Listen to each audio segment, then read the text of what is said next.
Welcome to The Mystic and the Skeptic, the show that asks the tough questions and explores different alternatives to today's pressing issues, theories, or enigmas. Join us in an exploration of the Mystic-Skeptic mindspace. Welcome to The Mystic and the Skeptic. I'm your host, David Daniel Gonzalez. In today's episode, we have our co-host and founder of The Mystic and the Skeptic, Ryan Ratigan, who will be sharing with us about his experience with the very famous, popular, or even infamous substance known as ayahuasca.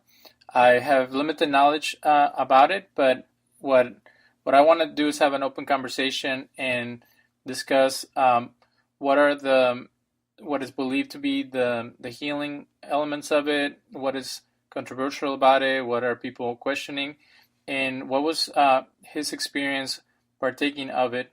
And just for our audience and for everybody to know, we're not promoting the use of any type of substance. What we're doing is we're trying to get someone's experience. And any good listener, anyone who cares about people, likes to just hear someone out, understand how things have impacted them.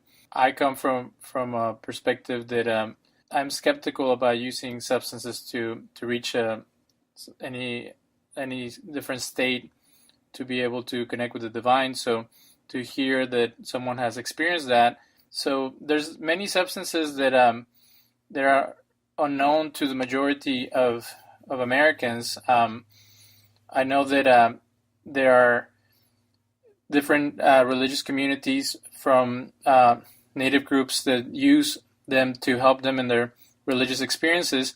Can you give us like a brief history of what you know about ayahuasca and how did you come across how do you came to know more about ayahuasca and how did you become interested in it? Okay, yeah, so I had my first experiences with psychedelics at a music festival back in 2012. And it was a pretty profound experience, life-changing experience, and changed the way I looked at a lot of things over a pretty short period of time. So I had my first experience with psychedelics was just a microdose of psilocybin mushrooms, and that led me into exploring other psychedelics and learning about other psychedelics. And at the time, shortly there, within a few months or so, in December of 2012, a friend of mine who was very knowledgeable about a lot of different plant medicines gave me some DMT, which is basically the main component of ayahuasca, the psychoactive component of ayahuasca, and it was just basically extracted from different plants. And that is a very powerful psychedelic.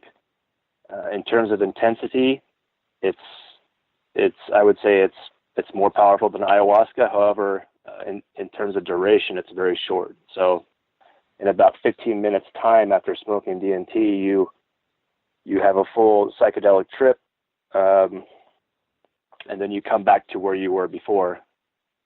So it's a very jolting experience, one that I was kind of prepared for and kind of not prepared for. However, that was another very, very profound experience for me. That was the first time that I had felt one with God, one with creation. I experienced what's known as pre-mortem ego death, which is the death of the ego, which allows for one to come to a more deeper, fuller realization of our true nature, which is, depending on your religious tradition or spiritual beliefs, is essentially that we are a creation of God. We are one with God, and so that experience was very powerful for me, and really transform my life in a lot of ways. And so after my experience with DMT, my studies continued, and my studies led me into learning about ayahuasca. And ayahuasca is it's a combination of two different plants, it's a jungle vine plant, and also just a leaf plant. And the two names, I'll just give you the Latin names here, is Benesterapis capi and Tricuna, or Psychotria viridis. These two plants are combined together. The capi contains harmaline, which is an MAOI inhibitor, and the Psychotria viridis contains the DMT. And so when those two plants are combined together, the harmaline acts as an MAOI inhibitor, which keeps the body from breaking down the DMT, which allows it to cross the blood-brain barrier, and which allows for the consciousness expanding psychedelic entheogenic experience. And this particular brew comes from the Amazon. These plants come from the Amazon, and this particular brew is the brew of the Shipibo people within the Amazon. And traditionally, the Shipibo shaman or the Shipibo ayahuasquero would drink the brew and then use it as a tool to help him diagnose and to determine what was wrong with the patient. And recently, it's become practice within the tradition to actually give it to the patient.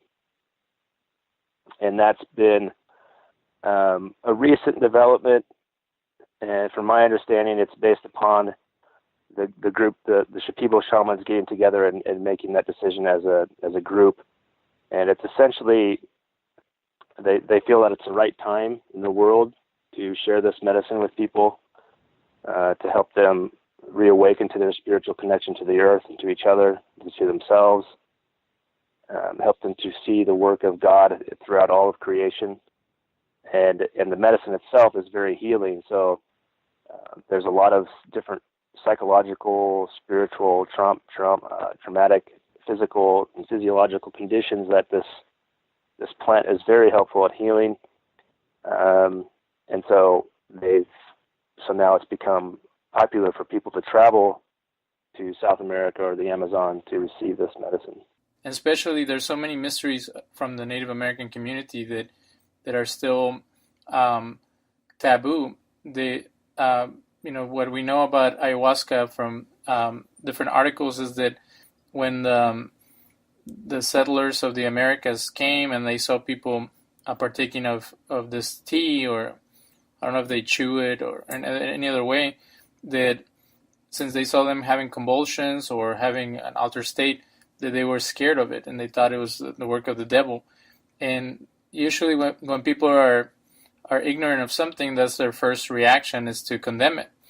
So, but also the modern skeptic in me wonders how much of it has become a revenue for financial gain from either real curanderos and shamans, and then people who are trying to emulate them and try to make themselves I hate to use the term, but to commercialize and try to gain access to something that is sacred to certain people.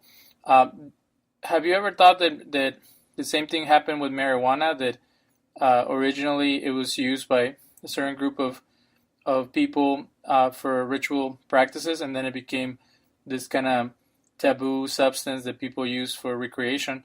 As you're studying to be a curandero, have you gained greater appreciation for the sacred aspect of these substances? Yeah, certainly. Huge amounts of appreciation, and what's interesting is that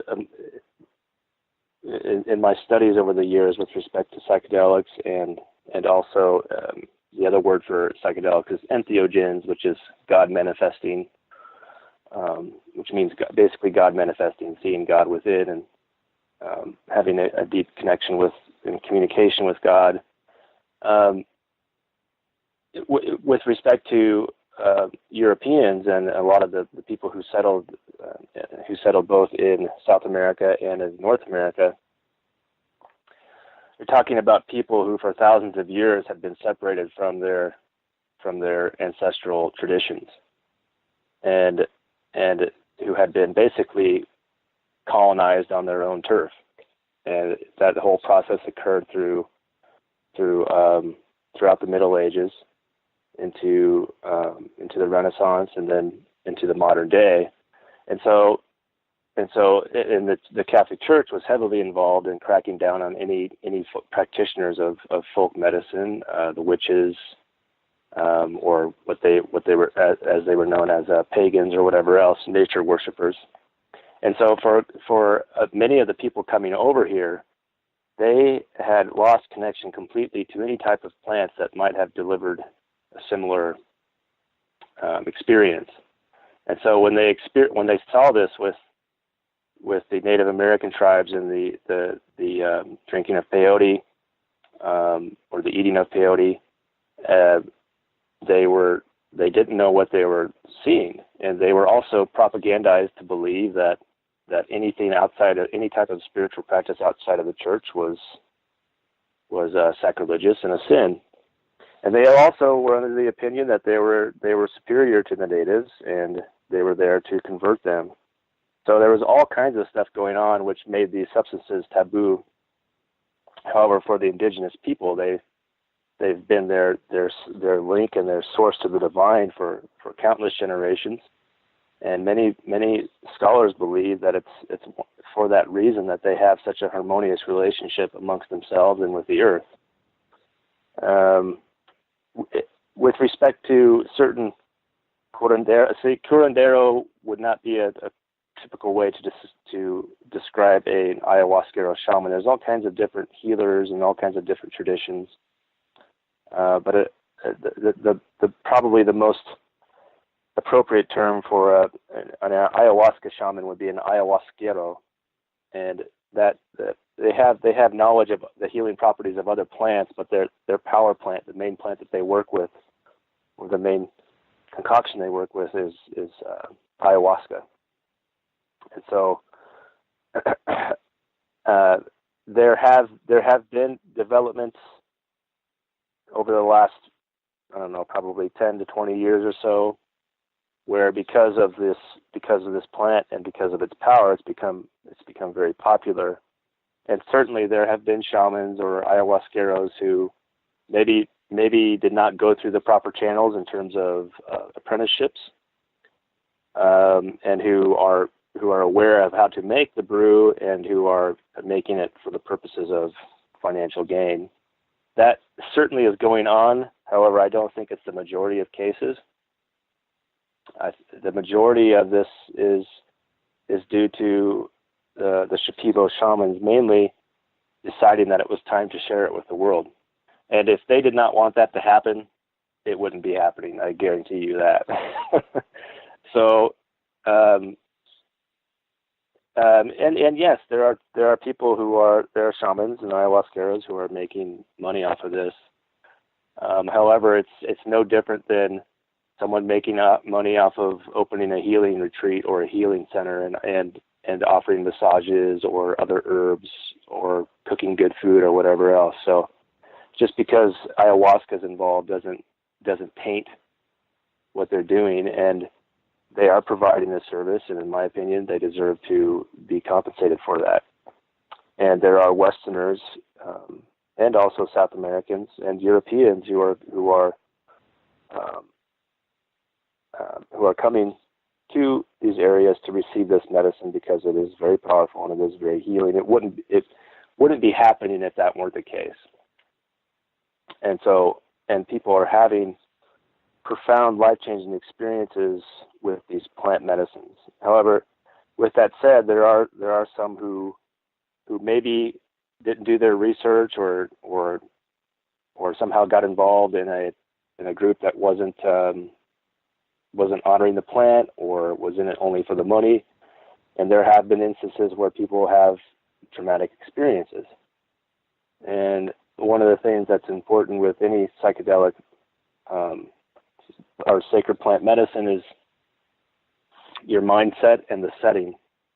So where are you at when you approach the medicine in terms of psychological and physical health, and where are you in terms of your surroundings? Are you in a comfortable place, a safe place, or are you in an apartment somewhere or in the middle of a city? And then also the mindset of the people that you're around. Are they psychologically sound? Are they physically healthy? Are they spiritually sound? So all those things, all those components can determine the type of experience that a person has. And so I almost went down for ayahuasca back in 2013, back in the summer of 2013. However, I decided against it. I felt like I was rushing to do it. And then my opportunity, and I had been praying for it to come to me for quite some time. I wasn't seeking it out myself. I was waiting for it to come to me. And it came to me through my brother, who in the previous summer, so we went down this June of this summer, and he went down the previous summer down to Peru, and he was a part of a group. One of his friends in the military went and did ayahuasca after he got out of the military and had a very profound healing experience. One of the things that ayahuasca is very, very effective at is the healing of post-traumatic stress. And it's a very, very potent medicine for healing from trauma. And so his friend went down there, had an incredible experience, and was inspired to share this medicine with other veterans. And so my brother went down as a test group with a number of other veterans, and he had a very profound, life-changing experience. The transformation that occurred within my brother's life within 1 year time was truly incredible. Prior to going down there, he was drinking a lot. He was smoking a lot of marijuana. He was using these substances to escape from the pain that he was in and basically numb himself out from the traumas that he experienced when he was overseas. So it was not healthy, and he knew that he had a good feeling that this could help him. So he went down and had a very, very positive experience. And then a couple weeks later, about a month later, another group of veterans went down and they shot a documentary. So I'm not sure when that documentary is coming out, but that's how my brother found it. And then the group that was, some of the people that were involved with this group down in Peru decided to form their own. So they received a blessing from the head shaman of the group, and then two of the younger ayahuasqueros basically joined up with this offshoot, and they opened up a retreat center down in Costa Rica on the Nicoya Peninsula, which is one of the most remote parts of Costa Rica. And that's where I went. So I went with my brother, and we were the first group at this new place. And there was about 15 of us in total. The majority of them, it was their second or third time receiving the medicine. So I was one of the only ones there who was their first time. And it was actually comforting to me to know that I was around and with, experienced people that were experienced with the medicine. And so I, with this invite, I felt comfortable. My brother trusted these people. I looked into the group myself and realized that the shamans who were a part of this, the ayahuasqueros, I keep saying shaman, ayahuasqueros that were a part of this were very experienced. They were young. However, they had both had a combined experience with the medicine of 20 years each. So about 40 years combined experience with the medicine. And to become an ayahuasquero is a very intense process. There are periods of isolation. And one of the things that they do is they will drink the teas of other healing herbs along with the ayahuasca.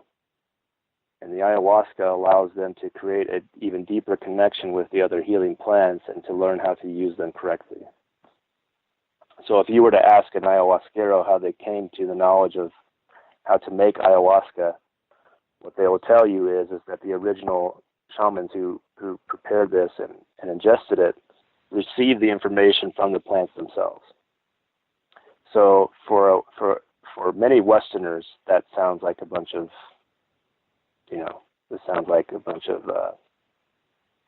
I don't know, there's all kinds of words to describe what that sounds like.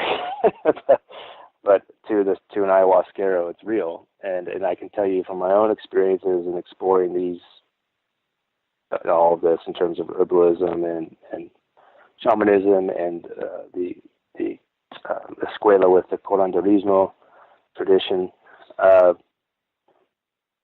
there is truth to these things, and that it's just that we as Westerners have been disconnected from it for so long that we have skepticism about it, and it's healthy and appropriate to have skepticism, and to work with that. But I think it's also important to have an open mind and to be open to the power of these plants. And so I accepted the invitation. I went down there. It was a 10-day retreat. Like I said, there was 15 of us there. This was a brand new retreat center. So it was new buildings, new accommodations, the new sacred ceremonial space for the ceremonies with the ayahuasca, which is called a maloca. And so it was a very comfortable setting as compared to some of the more traditional settings, which basically you're in the middle of the Amazon down in Peru, which for a lot of people can be pretty intense. So this center here is kind of meant to be a little bit more comfortable for Westerners, and so that it's not as intensive a experience to get to the place of healing, and also not as intensive an experience to go home. So yeah, we had a total of 10 days down there, and a total of 5 nights with the ayahuasca.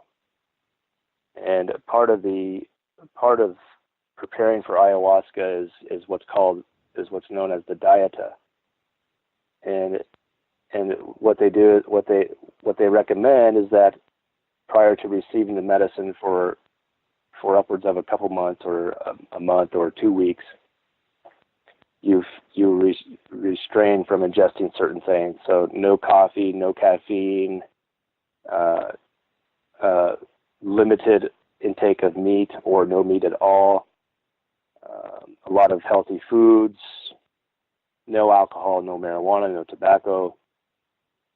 And basically what you're doing is you're preparing your body and your spirit to receive the medicine, and so you're basically preparing your body to receive the full effects of the medicine and to receive the full healing benefits of the medicine. And then the dieta itself is intensified when you're at the retreat. So my brother and I and a few other people, we did the traditional ayahuasqueros dieta, which is essentially rice and beans, eggs and fish, and that's it, and water.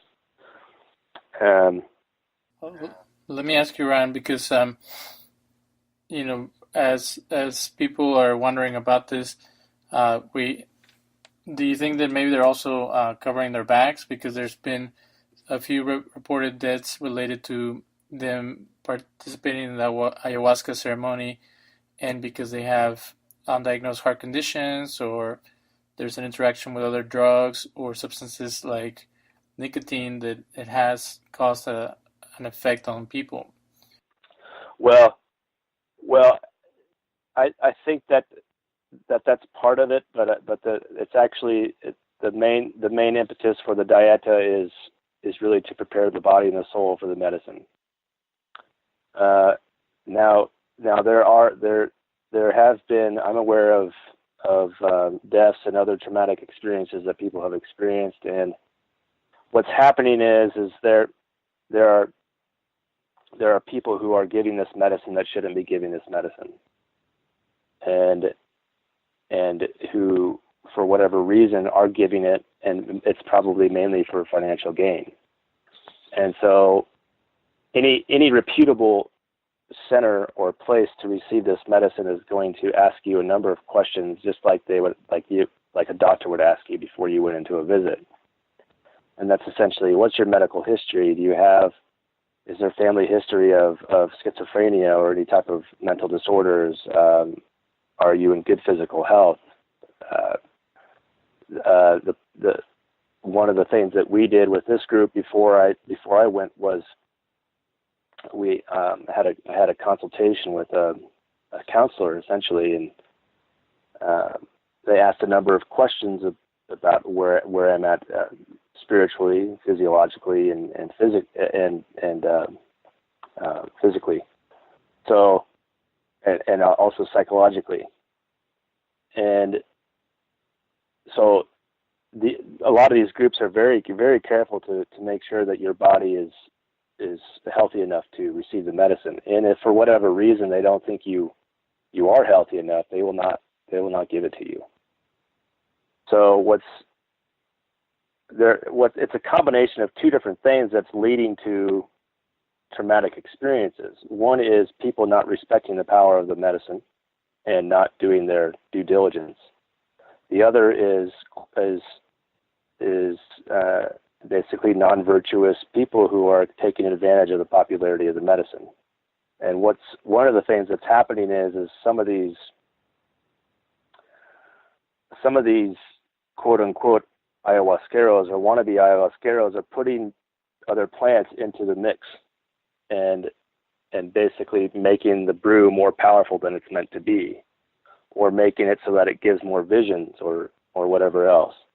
And so they're messing with the traditional mixture, which creates this situation where people are having these really traumatic or even or experiences where they die. So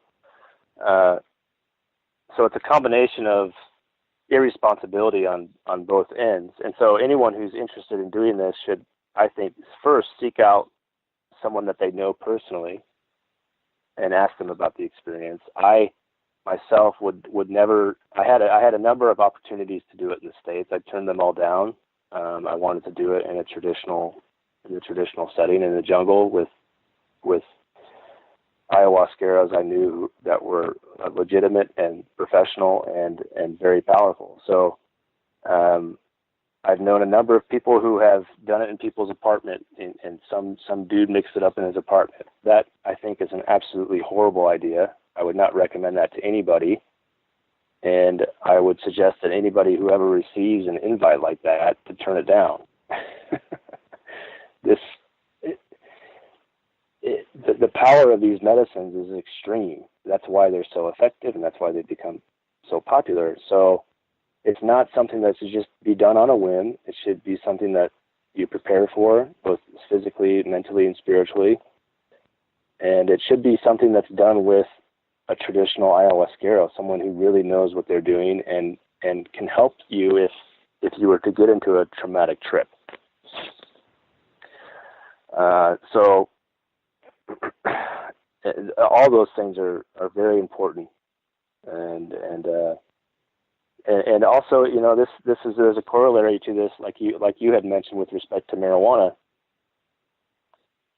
Marijuana has been used as a spiritual plant by a number of traditions. One of the main traditions is, and it's still used for spiritual purposes to this day, is in India, and marijuana itself is also an entheogenic or psychedelic compound. It's a little bit more. It's not as intense as some of the other plant medicines, but it also has healing properties. And these plants, according to the beliefs of the indigenous peoples, and I share in this belief, they have their own spirit, they have their own intelligence. They have their own intelligence, they have their own way of communicating with the individual, they have their own way of healing the individual. And unfortunately, and this is really a direct impact it's related to prohibition. Unfortunately, what happens is whenever these substances are prohibited or illegalized, they go to the black market.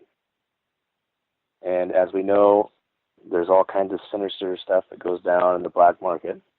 And so what happens is the substance becomes basically a black market commodity. And when that happens, what's happened with marijuana is that over time the plants were grown in such a way as to increase their power so that you got more bang for your buck, essentially. So the recreational strains that are available now, either on the black market or in dispensaries, are way out of balance. They're hugely high in THC with almost no traceable amount of CBD. And with respect to plant medicines, the most effective plant medicines are the medicines that are balanced and whole, which basically means that you're not extracting just one compound from the plant. You're receiving all the different compounds, all the different molecules, and they have their healing power because there's a synergy between those different components of the plant. And so when you take a plant and you just breed it for high THC, you're taking away the healing powers of the plant, and you're basically not respecting the spirit of the plant because you're doing it just to get high. Which, I'm not saying that there's anything wrong with that, but there are psychological impacts associated with that. And so what we've done in this culture, and it's what we've done with all kinds of other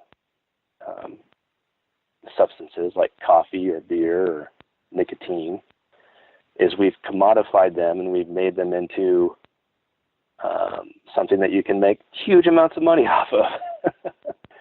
and then what happens is they just become a part of our culture. It's insane how drinking has become such a common thing, where it's not a thing. It's not really even a thing.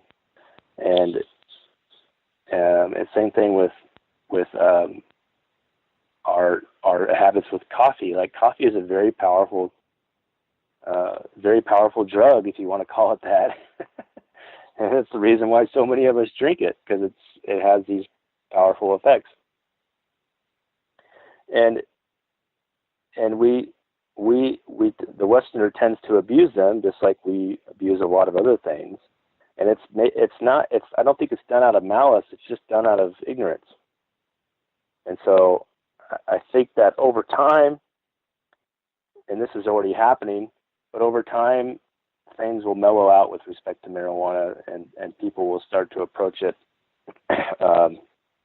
in different ways, just as people are starting to approach alcohol in different ways, or excessive amounts of eating in different ways. So, and a part of that is related to indigenous peoples sharing their traditions and helping to remind us that these plants are here for healing. They're not here for personal aggrandizement. They're not here just to get your jollies. They're here. They were created for healing, and they're here for healing. And if we use them in a respectful manner, then the effects can be very, very powerful, and very beneficial. Let me ask you, isn't there the benefit of legalizing them, that they can be, I know some people don't like for things to be controlled, but having some type of regulation can make sure that you are getting the right chemical as compared to people adulterating it. And then also, if it is legal, then research can be done about the effects of it, and it's not as difficult for the researchers to obtain grants and to have the ability to test it on patients, correct? Exactly. Well, I think there's my personal opinion with respect to all of that is that no institution or no group of people on the face of the earth has a right to tell you what you can put into your body, and they do not also have the right to tell you to what extent you can experiment with your own consciousness. So, from that standpoint, I don't think that any plant on this earth should be quote unquote illegal. However, with that said, because of where we're at currently with all of this, I think there's wisdom in with respect to the way our current system operates. There's wisdom in having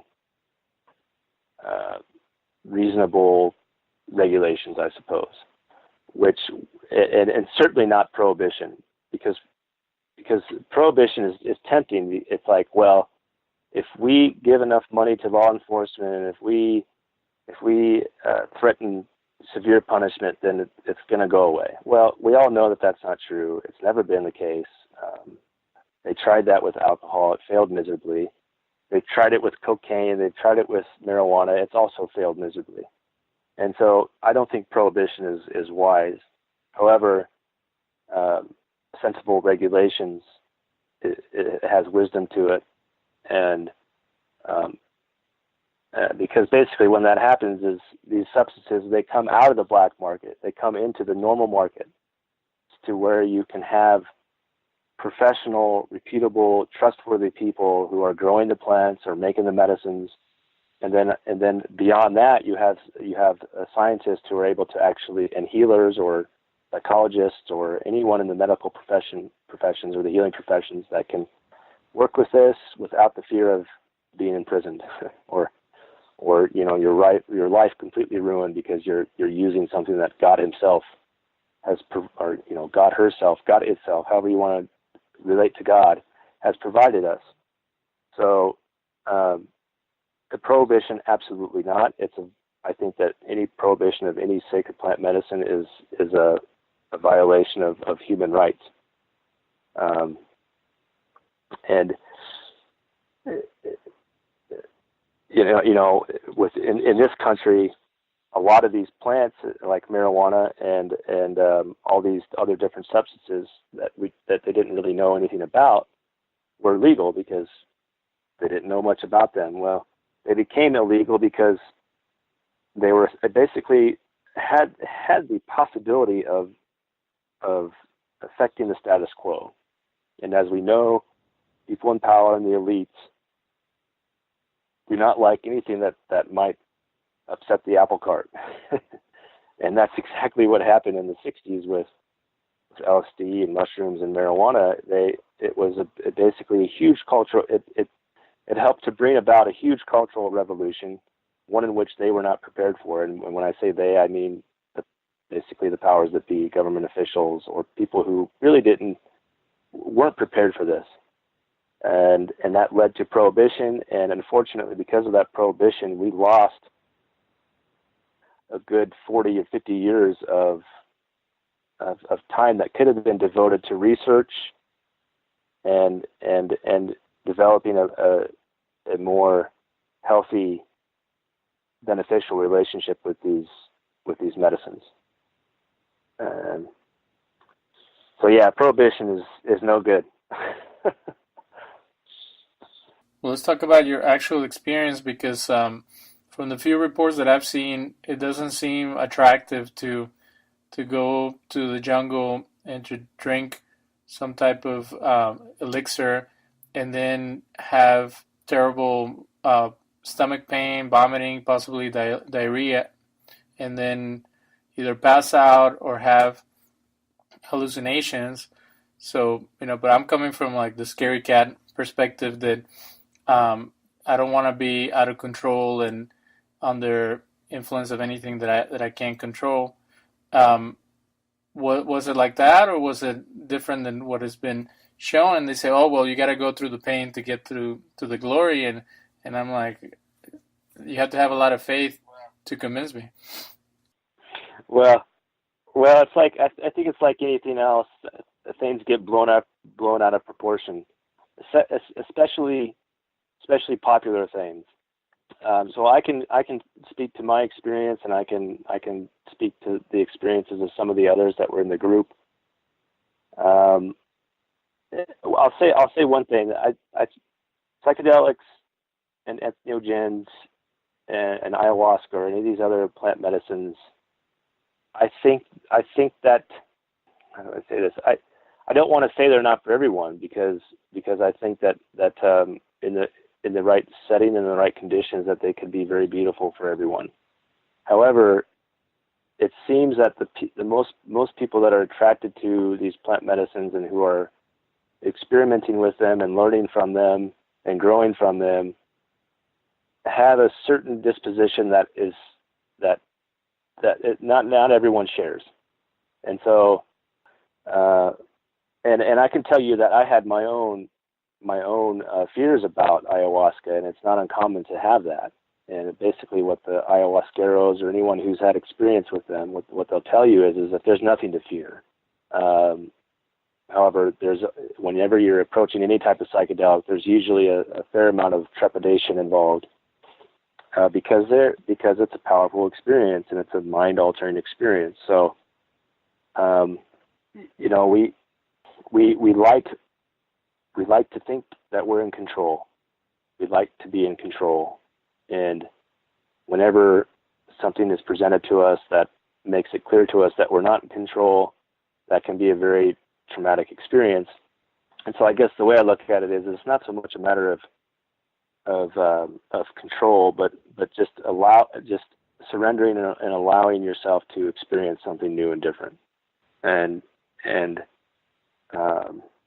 So with respect to going down to the jungle and going down into the Amazon and having this powerful extreme experience with ayahuasca, I think it's healthy to have a certain amount of trepidation. I think it's healthy to have that, and to know whether it's for you. What a lot of people have shared with me, and it was also my experience, is that they essentially had a calling to it, an actual energetic calling or spiritual calling to go down and receive the medicine. So it wasn't just like, oh, I think I'm going to go try this. For most people, that's not what it's like. It's an actual, like, you might have dreams about it, or it keeps on coming into your life, or you keep meeting people who have done it. That's kind of the way it goes. And there are also people it seems to be people who have already done a fair amount of spiritual work and who have experienced other psychedelics, who have been kind of on this path of reconnection to spirit, reconnection to God, reconnection to the earth, reconnection to their loved ones. And so they're already on this path of spiritual growth. So by the time they decide to go down to South America to receive ayahuasca, they're prepared. Now, obviously, that's not all people, but from my experience, that's most of the people who are receiving this medicine. And so they have already probably had a number of life-changing experiences with psychedelics, or maybe not, but at least they know what they're getting themselves into. One of the reasons that they recommend the dieta, which not everyone follows, but a fair amount of people do, is so that you don't have a gut-wrenching experience. So you don't have purging, you don't have diarrhea, you don't have all this stuff. So I personally, and my brother didn't, and a number of us did not puke. I didn't have any diarrhea. There was a little bit of nausea, but nothing extreme. And I attribute that to the fact that I did what I was supposed to. I fasted from the things that I was supposed to fast from. I did it a little bit longer than what they recommend. I started my fasting about 3 months before, and then I continued it during the time that we were there. So I can tell you the people that did purge and did have diarrhea were the ones who were not on the dieta. And it's not. It's like once you puke or once you've had your bowel movement, you're good, and that's okay. But I personally was not looking forward to puking, and I'm glad I didn't. So, but the experience itself I guess I can tell you a little bit about how we prepared, and then I can tell you about a few of the evenings. So beyond the dieta and beyond preparing the body to receive the medicine, we did part of the work, or part of this experience, was having intentions, being clear as to why we were there and what we were looking for. That's important with any plant medicine, any entheogenic substance, any psychedelic. It's important to have intentions. Why are you ingesting this? Are you doing it just for getting some jollies, or are you serious about healing with the medicine? And so part of that was journaling, and part of that was asking ourselves questions about why we were here. Many people, it was clear why they were there. They had been thinking about it for quite a while. So it could be a whole range of different things. Maybe you were physically abused as a child. Maybe you were sexually abused, or maybe you were abused as an adult. Maybe you're a woman who was in a violent relationship, or who had been raped, or whatever else.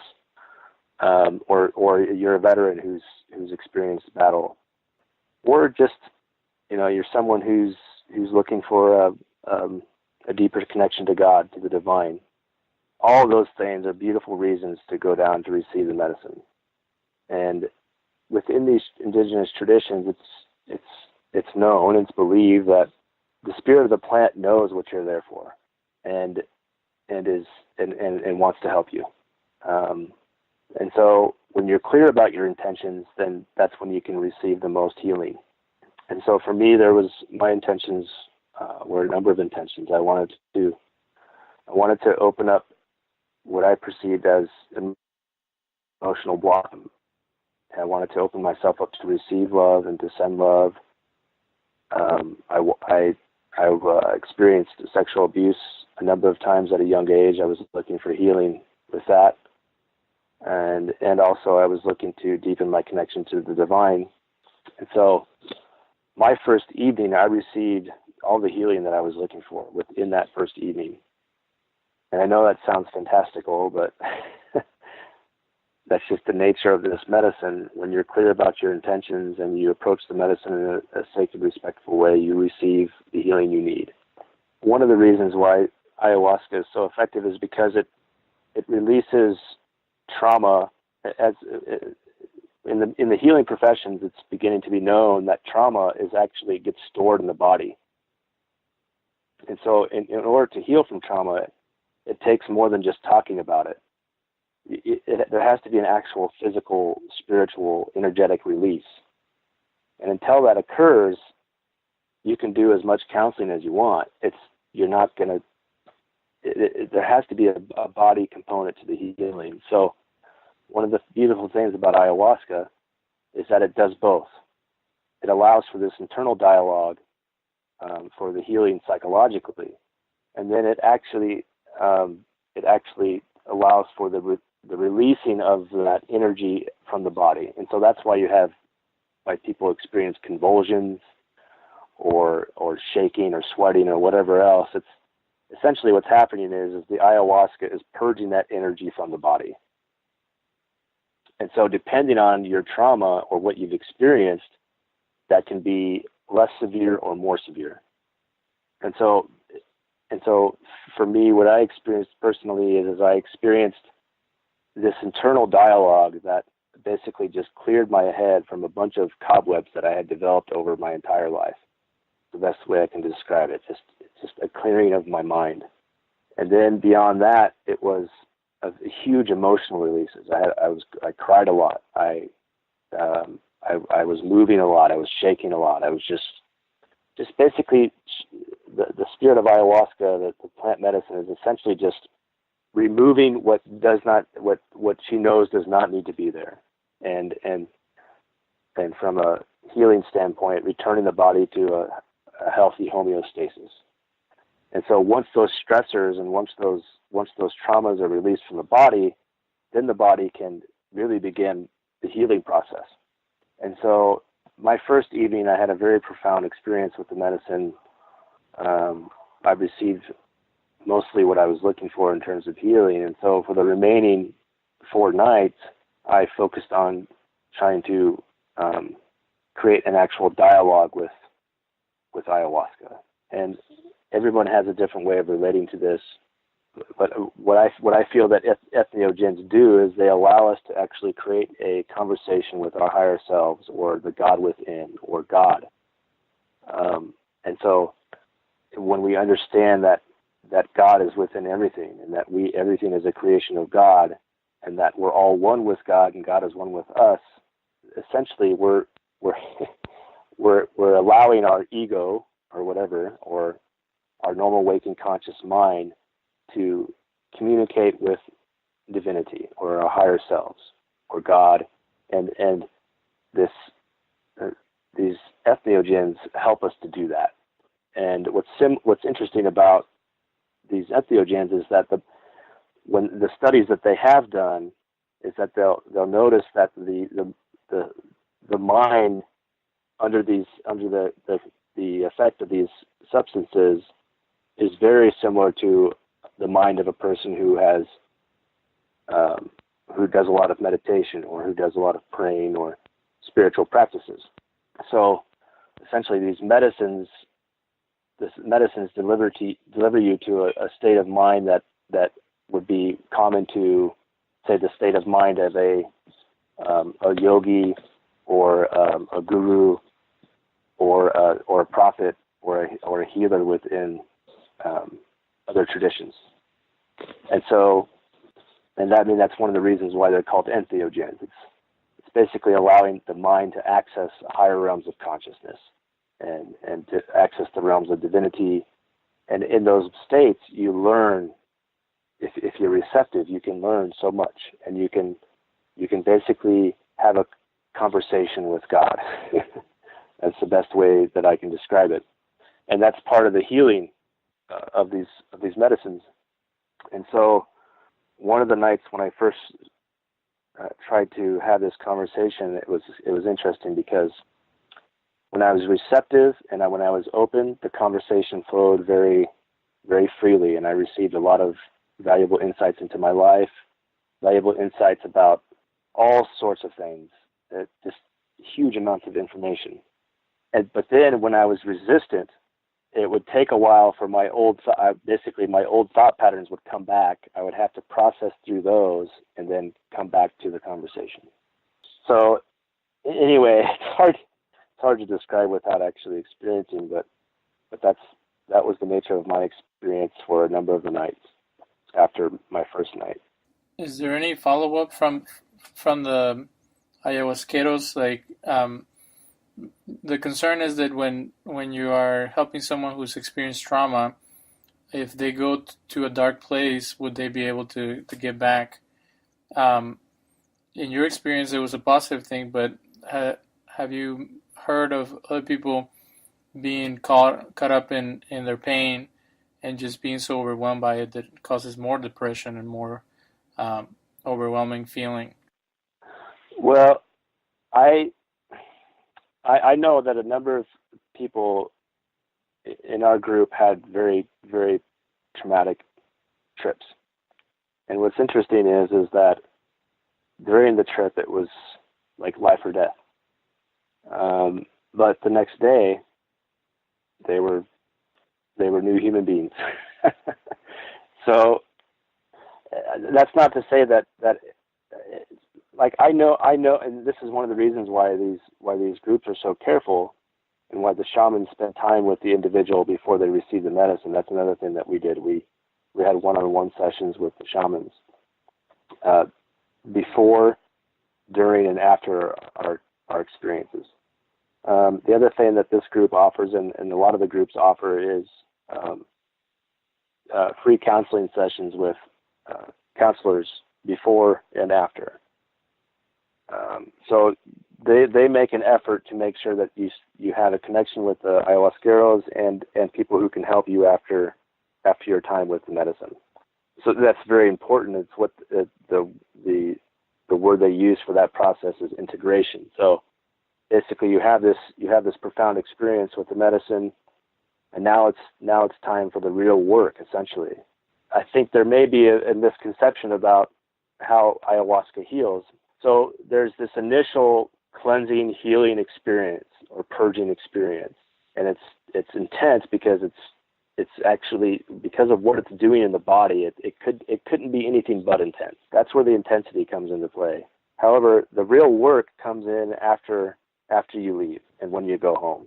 And basically my experience with it has been, and this is similar to others, is that the spirit of that experience remains with you, and it becomes easier and easier to remain in touch with your higher consciousness or your divine self or your connection with God. And so when old thought patterns or old memories or whatever else come up, you're able to recognize them when they occur, and you're able to change the energy in relationship to that. And that's essentially what healing is. It's allowing us to come to an awareness of these things that are blocking us or that are making us sick, whether it's spiritually sick, physically sick, or mentally sick. And so the real healing occurs when you come home and when you get back into your old routines, and when you see when like maybe there's an event that triggers an old response, or it could be a number of different things. And so what's beautiful about this medicine is that it essentially allows you to become your own healer, to where you're not as dependent upon a counselor, where you can actually access the healer within yourself. And so that's why ayahuasca and some of these other entheogens attract a certain type of individual. It's an individual who basically knows that their body is capable of healing itself, and who's looking to explore that as an avenue. And it's not to say that other methods are not effective, but this is just a different method. And I think any real good psychotherapist or counselor would want to get you to the point where you don't have to come into them anymore, to where you can start to deal with the things on your own internally, and basically heal yourself. And because our minds and our bodies and our spirits have that ability, it's just that we don't know how to give it the space or what it needs to do it. And so I think that's one of the most powerful things with ayahuasca or some of these other entheogenic plant medicines, is that they allow us to do that on our own. And it doesn't mean that you don't still have access to help. It's just that over time it gets to the point where you are healed and you can go on with your life. Well, I want to thank you for your time and sharing your personal experience. Just like a quick look at YouTube videos regarding ayahuasca, it seems like they're either really short or there's kind of like an agenda of trying to share something specific. So I think that, like we've talked in the past, things get kind of blurry or confusing, and we're interested here in hearing people's personal stories. And it's great to know that that you have found the healing that you need, because overall, like, that should be what everybody's seeking, that a person can come out of an experience, whatever it is, and have a positive outcome. So so it's always good to hear that that keeps happening as compared to yeah, it's definitely it's the norm. The norm is positive experiences. I can tell you that, and that's what I've experienced with the group that I had personal experiences with, and the outlying things, which tend to be hyped, they are certainly the exception, not the rule. Well, and as we've talked to herbalists in the past, there's a lot of ignorance about how most medicines actually come from plants. So people think that everything's synthetic, but like usually it gets synthesized from some natural element. And if anyone is interested, anyone who listens to this and who's interested, or who maybe has a calling, or who wants to explore it more, I will share the name of the group that I went to in Costa Rica. It's called Soltara, and Soltara, and it's a play on the word soltar, which is to let go. So basically letting go of the things that no longer serve us so that we can be healed and live beautiful lives. So, and I would recommend that place to anyone and everyone. Thank you again, and I hope we can continue the conversation some other time regarding other topics of interest. It's good talking to you, brother. Have a good night. Thank you so much. Yeah, you too. We'll be back next week with another episode of the Mystic and the Skeptic.